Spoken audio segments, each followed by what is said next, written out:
are anemic. This is worrying. This is worrying. We don't see this, but when we read about this, this is certainly very disturbing. The second big area is the child education itself. An estimated of 36% or 25.3 million of these children are out of school. How many adults sitting in this room? 25.3 million children in this country are out of school. We need to be doing something about it. And I don't want to quote other figures, I'll just move on. Children with special needs, that doesn't even show. Nobody even looks at that. According to the survey of Pakistan Bureau of Statistics, taken another, there are 0.4 million. That's 0.4 million is about 371,000 children with special needs, such as hearing and others. In Pakistan, children with special needs are not integrated into the society and encounter multiple challenges, such as a lack of access to health facilities, funds, and qualified staff to study their needs. Children, special children, out to England, extreme children. They say, "You're welcome, please, the child." Our teachers don't understand this. Our schools don't understand. Where do we take them? So please, we need to understand children need to be cared and looked after. Pakistan doesn't have any such facility. It does, but it doesn't have the way it should be. Child marriage is another issue. According to UNICEF, approximately 21% of the girls in Pakistan are married before the age of 18. The Pakistan Demographic and Health Survey, PDHS, 2017 and 2018 reports that 18% of women aged 20 and 24 married before the age of 18. And the figure goes on, it's very depressing. I just want to flag the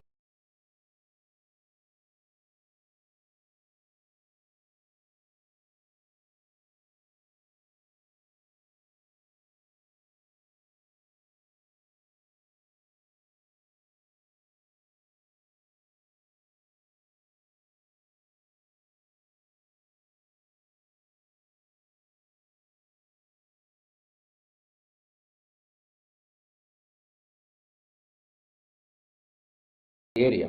And then we still have the customs of Wani and Sawara going on. We at the Supreme Court, I remember as a public interest litigator took the matter of Sawara to the Supreme Court long years ago. It's still continuing.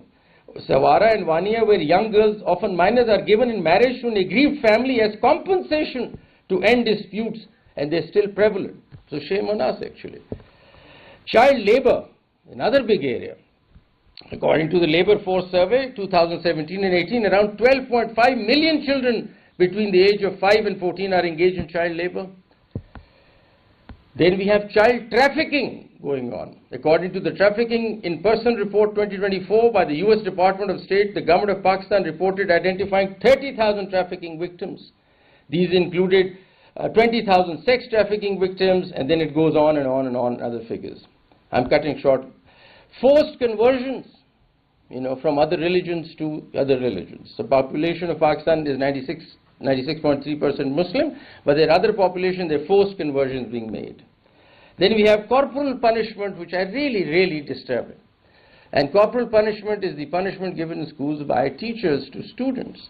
In a study carried out in 40 schools across Hyderabad by the National Institute of Health, it was reported that out of 1,752 sixth grade students, 91% of boys and 60% of girls reported corporal punishment at the school. This is not on. Corporal punishment really is illegal. The law prohibits it, but goes on. We need to address that. Juvenile offenders. The total number of convicted under trial juvenile imprisoned in various hostels, institutes and jails Punjab was 645, and the figure goes on, but we need to look at that. We need to get them out of prisons, put them into some other, modes of restoration, that is diversion and other plans that are provided in the new 2018 Act, to which I'll come.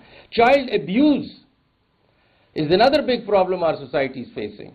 Sahil, a local NGO, released its annual reports called the Cruel Numbers for 2023 on 29th February 24, reporting incidents of child abuse, which included cases of sexual abuse, abductions, missing children, child online abuse, and child marriages in all 4 provinces, as well as Islamabad.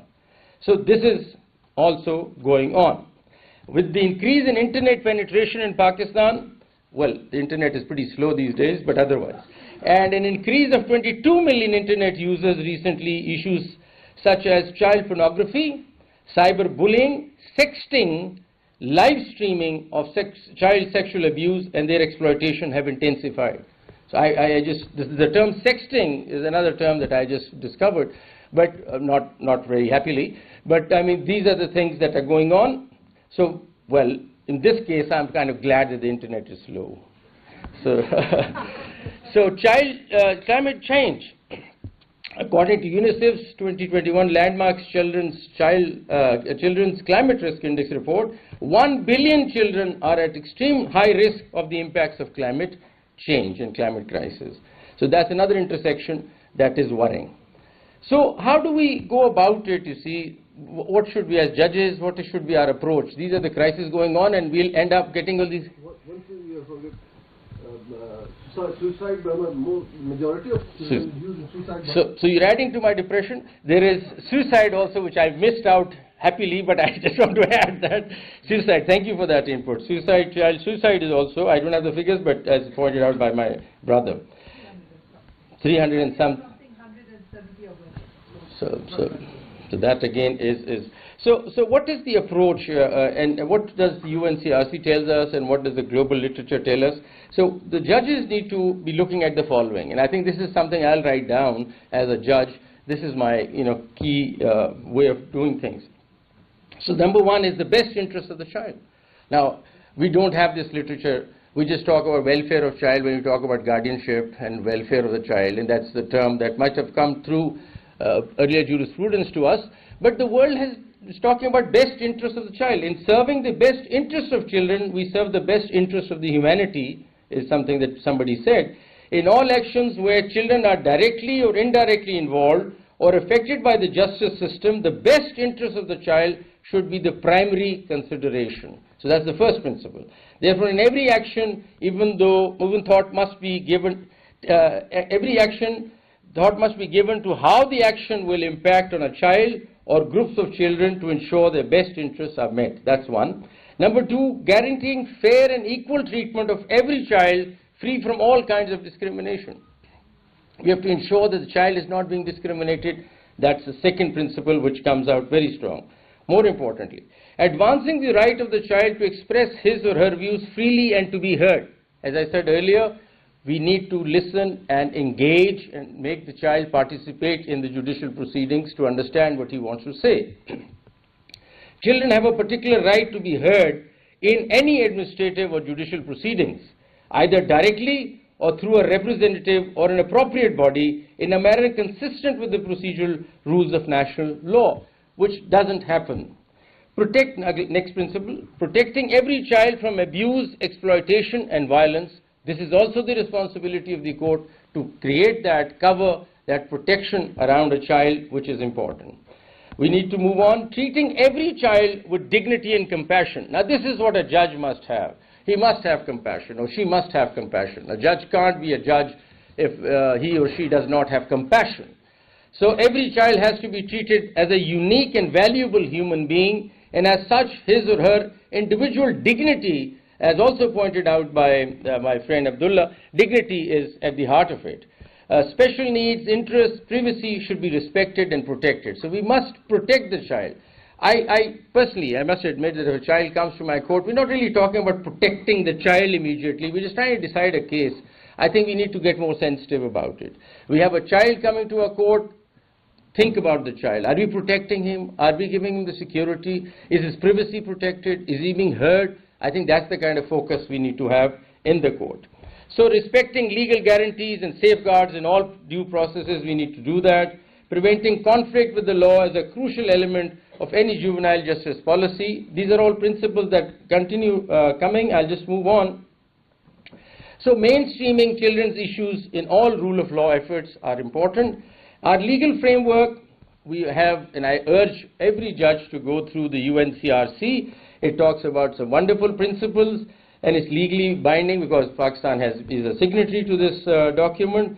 And a number of its articles are very illuminating. I don't want to go through them. Article 3, Article 37. You can also look at the Universal Declaration of Human Rights. And I'm telling this to the judges when they're writing their judgments. These are the documents you should refer to. There's a lot of literature out there for you that helps you reach out to the children. One is the convention itself, then the Universal Declaration of Human Rights, and I don't want to get into them. International Covenant on Civil and Political Rights, ICCPR talks about it. ICESCR, that's International Covenant on Social, Economic and Cultural Rights, talks about it. And I don't want to refer to the articles. United Nations General Comment number 26 of 2023 also supports this. All these documents are relevant. You can write them in your judgment and, reach out and help the child. So I'll just, and then you have to also make sure that you have a look at the Beijing rules, which is the United Nations Standard Minimum Rules for Administration of Juvenile Justice. I think every judge must read them. And I would urge the FGA to ensure that whatever comes out of this conference, if we can come up with all these documents as a bench book, and I will urge UNICEF also, this bench book needs to get to the judges actually. So what I'm saying here would just actually disappear once I leave. So in order to sort of solidify what's happening, I think a bench book with the help of UNICEF would be wonderful, and we can immediately start working, and Valerie Khan is here. If we can at least send the judges these documents, that will be extremely helpful. Moving on to, and then of course we have the national framework, and I would urge judges to look at your own constitution, which is very strong and robust in this regard. First of all, Article 11.3 of the Constitution provides that no child below the age of 14 years shall be engaged in any factory or any other hazardous employment. And hazardous employment is open to interpretation. And we can do that, we go to any limit for that matter. To my mind, even a household could become hazardous depending on the circumstances. So I think 11.3 needs a reinterpretation. Once again, I can't do it. My friend who's from the constitutional bench, I urge him to do it, because main to kar nahi sakta, to aap to karna. I'm sorry I keep coming up with this remark at times, but मैं अब क्या करूँ, मैं interpretation of constitution कर नहीं सकता. अच्छा ठीक. But I'm so glad that Jamal Saab is here, so he could do this. और एक और है जी 25(3) of the Constitution provides that state can make any special provisions for the protection of women and children. Women का तो आज तक हम करते रहे हैं. Children का हमने ये part पढ़ा ही नहीं लगता है 25(3). You can go ahead and make special provision for children. So special provision में आप उसको आगे बढ़ के help कर सकते हैं जितना आप करना चाहें. I think this gives you a lot of bandwidth कि इसको आप आगे ले जाएं. तो 25(3) बहुत ही important होगा. And then there 25A, 35, 37 वगैरह वगैरह. और जो act है, Juvenile Justice System Act 2018, JJSA, talks about a number of interesting things, the 2018 law, which one thing that I want to mention is that diversion का जो part है वो unattended है.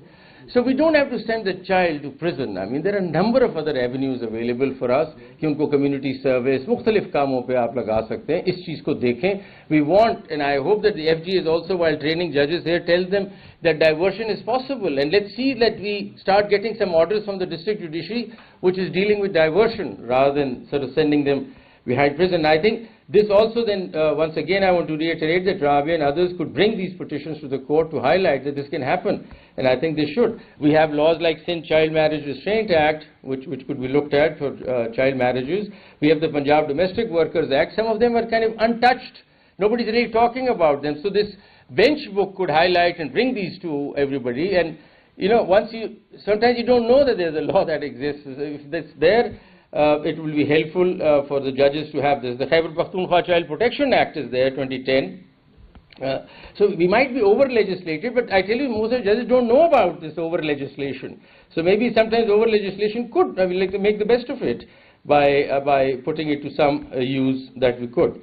So then coming down to jurisprudence, we've had some recent good judgments. Even just as Jamal Khan was telling me that he had come up with a very exciting judgment in Balochistan, which I'm not really aware of here, but that too. But otherwise, we've come up with exciting jurisprudence recently talking about the best interests of the child from the Supreme Court. I don't want to talk about the judgments, but you will find out, and hopefully we put them into the bench book also for the judges to understand. I don't want to sort of labor through the recent judgments that we've come up in this regard.